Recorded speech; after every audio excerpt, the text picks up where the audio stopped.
ba da ngay jàpp sax ne ndax am na leneen luñ ci mën a dolli am déet waaye saa su ne lu jamono di gën a dox rek ñu gis ne la sëriñ Abdou Lahad waxoon ne fu jamono toll ñu dañ ko mu fekki ko loolu tey moom la Cheikh Mouhamadou Mountakha defaat te yaakaar naa ku gis maquettu jumaa ji ak travaux yi gis ne loole rek mooy li am منذ جذبتني إليك يا معين عناية منك إلي للتعين فقمت مجذوبا إليك منا jumaa ji yéene Cheikh Ahmadou Bamba la woon muy bëgg-bëggam waaye nag ginnaaw bi loolu amee mu tàmbalee wu matérialisé wu ci ay njabootam biñ doonee xalifa Cheikh Mouhamadou Moustapha 1932 mu ñëw tàmbalee liggéey jumaa ji ci contexte bu métti boo xamante ni crise des années 30 waaye ci jamono boo xamante ni métti woon na nga bëgg a taxawal lu ni mel ci yoonu murit ñu bëggoon nga ñëw ci njàmbaar gi nga xam ne yoonu murit wane nañ ko waaye taxawal raay bi ci diggante Njaaréem ba Touba ngir liggéey bi mën a taxaw. waa dëgg la sëñ Fallou foofu dama ciy duggee rek benn seere boo xam ne Cheikh Abdou Lahad moo ko defoon ci Cheikh Mouhamadou Moustapha ngir njàngaaram gii ngay wax lii koy firndeel dafa ni sama mag ju baax ja sëñ Modou Moustapha coono bu ne sonn na ko ci lu nekk daj na ko ci jumaa ji ndax guerre bee ko gàllankooroon waaye am naa lu ma leer ci ne su ko guerre bi gàllankoor woon bu fekkoon liggéey bi àggit dana sori loolu mooy lan 1927 la Seexul Xaddim ak si ci Touba dëkkaale ak boroomam doonoon koo xam ne diiru fanweeri at ak ñett mi ngi nekk ci loxol tubaab yi seen digg ak moom ñu wóol diku ko yaakaar ne day xare wala day indi ay ngànnaay loolu lépp muy dox ba suñu borom dogal mu def njaarim fukki at ak juróom njaarim googu mu nekkoon nag ñu defoon ko fa résidence surveillée foo fii la diglee liggéey jumaa ji bi mu ko diglee it yàlla suñu borom dogal donte xaalis ba daje na sëriñ bi ci boppam ci xamam yoon ak nangu cee jaar ak wone misaal autorisation yi da ko sàkku ci tubaab yi ba am na ci sax archive boo xam ne boo ci demee di nga gis ne moom sëriñ bi moo sàkk woon ñu boole ko benn architecte bu tudd Thibaudier architecte boobu moom ginnaaw bi plan yi génnee moom la sëriñ bi signé loon contrat ngir ñu war a liggéey jumaa ji diggante bi nag suñu borom ñëw ak coobareem sëriñ bi agsi ci Touba sëriñ Modou Moustapha nag nekk fi jàkkaarloog administration coloniale boo xam ne ñu am kattan lañu ñu am doole lañu te fexeloon nañ ko sëriñ Touba te mënaluñ ko dara mu war a ñëw nag ci contexte boobu taxawal liggéey boo xam ne bi nga ko sëriñ Touba di digal wax nañ ne bokk na ci kàddu yu mu ko mujjee wax isa ay xasatkal horo bulan hida fan na bix laha amiran sumanam saa boo xamante ni xareb noonu de bett na ma guddi damay seet jàmbaar ju mel ni amir ma dénk ko xare bi tërëm tëdd nelaw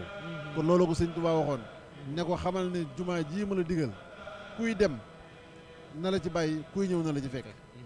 itteem yëpp nag mooy fas yéene ndigalal Seexul Xadim loolu mu taxawal ko ndax diggante 4 mars 1932 bi ñuy tàmbali liggéey bi ak 1927 19 juillet ku ne xam na ni ab diir dox na fi diir boobu nag muy léewtoog administration coloniale di naxanteeg ñoom sart bu ñu ko tegal mu nangu pexe mu ñu teg seen digg ak moom mu lijjanti ko ba suñu borom dogal mu am autorisation war a tàmbali liggéey bi ñu indil ko gàllankooru raay bi mu teg ci itteem yëpp ba keroog raay bi 1931 bi ñu ko inauguré yéem na tubaab bi lool sëñ Mouhamadou Dem mu baax ma bi mu koy seere dafa ni mëseesul gis ku def lu mel noonu lu dul muy buurub réew wala muy borom société bu mag defi yooyu yëpp nag bi mu jàllee liggéey jumaa ji war cee des ku tudd jumaa ji di nga tudd carrière bi nga xamante ni ca ndokk la boo demee sax ci tubaab bi dañ la naan carrière bi day ndekki nit ñu ñuul ñi nga xam ne boobu ci seen ñàkk worma ay indigènes lañ ñuy wooyee nee nañu yàgg nañ koo gis waaye mosuñu koo wax ngir ragal ne bu ñu leen ko waxee ñu exploité ko ndax jamono yooyu lu ñuy wax travail forcé dafa am ñu lay sañ liggéeyloo doo bañ tey duñ la ci fay loole nag bi mu amee ci lay soog a nag jublu nag ci carrière bi ñu war a tàmbali liggéey bi diggante boobu kon 1931 raay bi dox na fi autorisation yi dox na fi jumaa ji ñëwuñu rek teg xeer wi am na bis yoo xam ne dañ ko rëdd plan yi tracé ko ba mu dëppoog li nga xamante ni mooy plan béton bi ci wàllu architecte yi ni ñu ko bëggee gas tranchées yi muy ay kamb yoo xamante ni yéeme la soog a ñëw nag ci 1932 xool si liggéey bi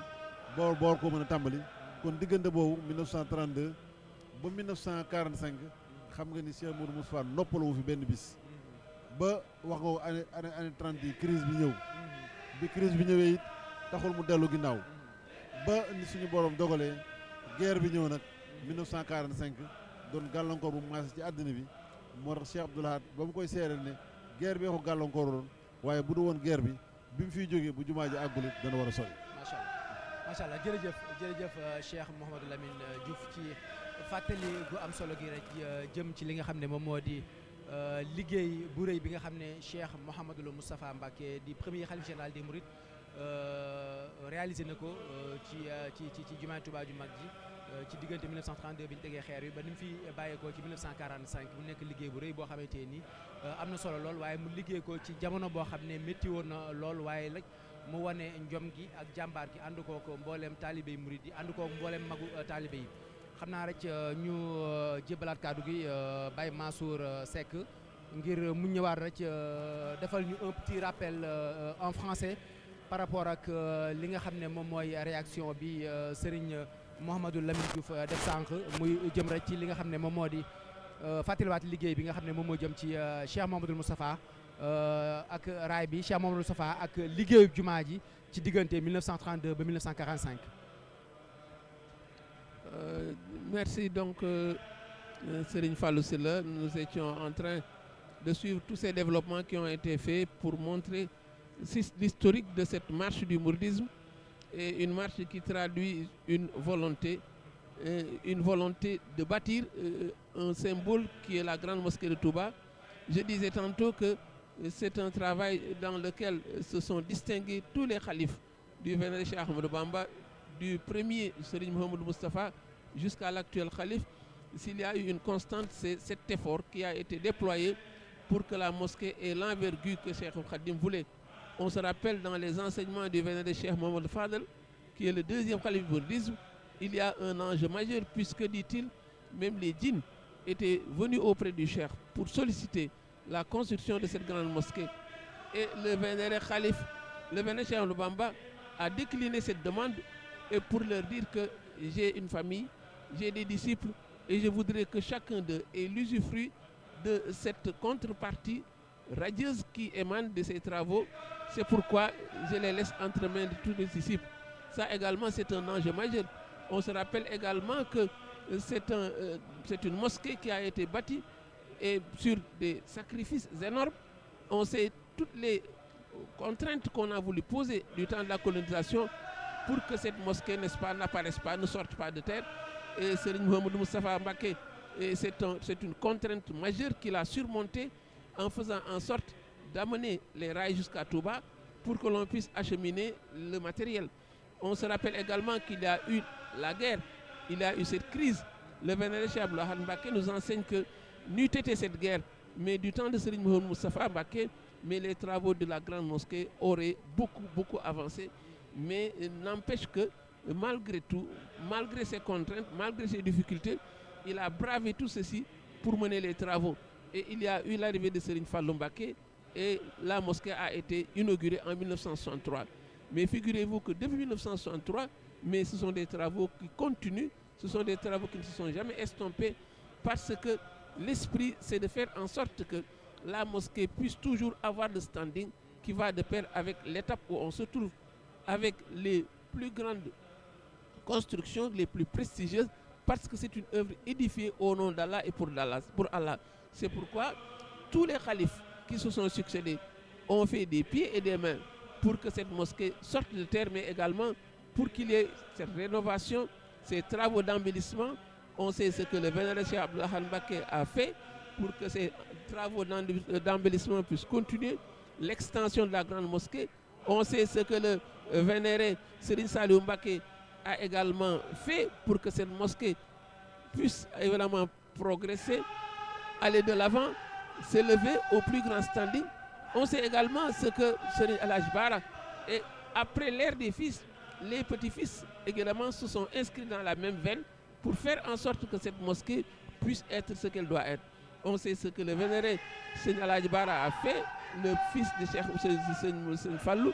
qui est le premier khalife petit-fils. On sait également les travaux qui ont été exécutés, menés à bien par Cheikh Sidi Mokhtar Mbacké, ces minarets qui ont été édifiés. Et on sait également ce que le vénéré Cheikh Mountakha est en train de mener. C'est dire donc que, mais ils sont tous, le vénéré, l'actuel khalife est le digne continuateur des travaux de ce que ses pères et ses frères aînés ont fait. Et il est heureux qu'on ait eu la chance de le faire. Parce que si nous n'avons pas fait partie de ceux-là qui ont travaillé dans la fondation,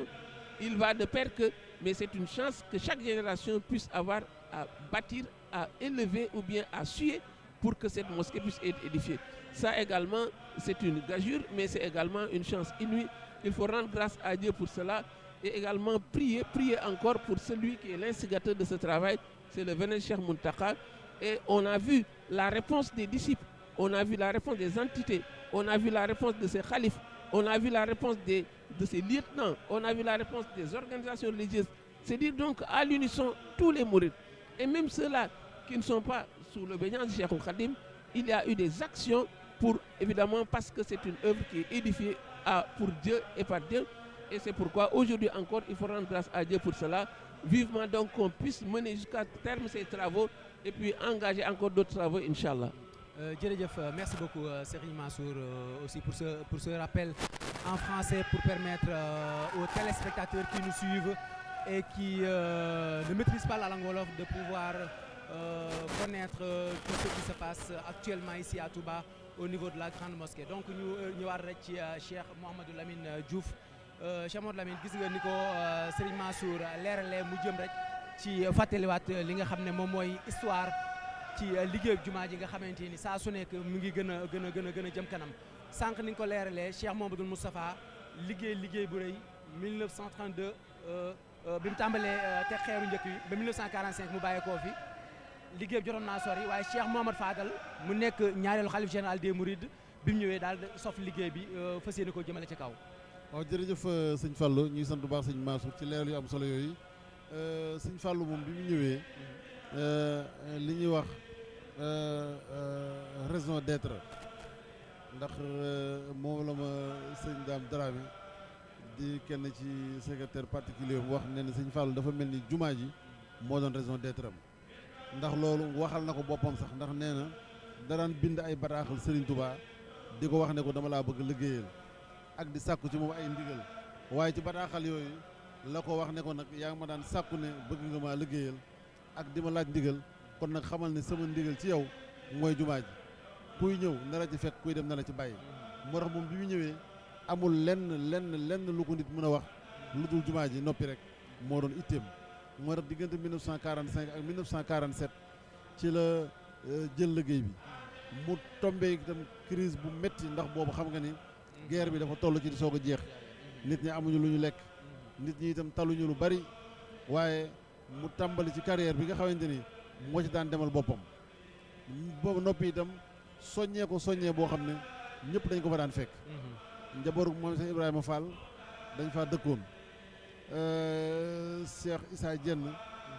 ak njabootam am na bataaxal bu leen sëñ Fallu bind boo xam ne da leen di sant ci fan yu ñu fa def yoo xam ne liggéey bi ñu fa liggéey bu takku la njabootu borom daaru kon yoonu murid bi wépp ñëw fekk si ko ànd ak moom ci liggéey boobu moom it itteem jëm ci liggéey bi ba bi nga xamante ni moom la liggéey bi sori ci carrière bi di ndokk ndax boo xoolee at yu njëkk ya nit ñi dañ ko daan yenu xeeri ci seeni bopp ñu dem ba jamono yoo xamante ni lu mel ni ay cëf ka am na ba at yu mujj lu mel ni ay camion di soog a am ñu di ko indi gaar bu ndaw itam dégg nga ñu koy wax ndax gaar bi fu mu nekkoon digganteem ak gaar bu ndaw mu yokku diggante boobu ngir bagage yi gën a jege ngir matériel yi ñu daan wàccee mën a ñëw bi loolu amee nag diggante 1947 ba 1963 lu tolloo fukki at ak juróom-ñett yoo xam ne amul bis boo xamante ne noppalu na lu dul ne liggéeyu Serigne Touba bi dafa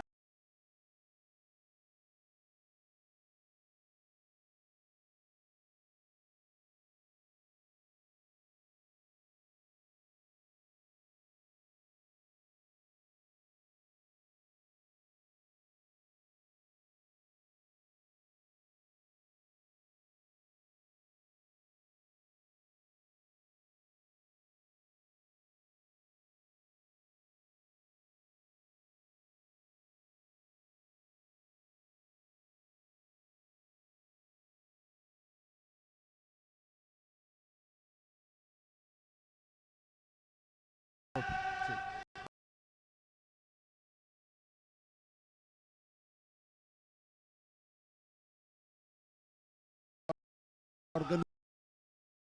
ko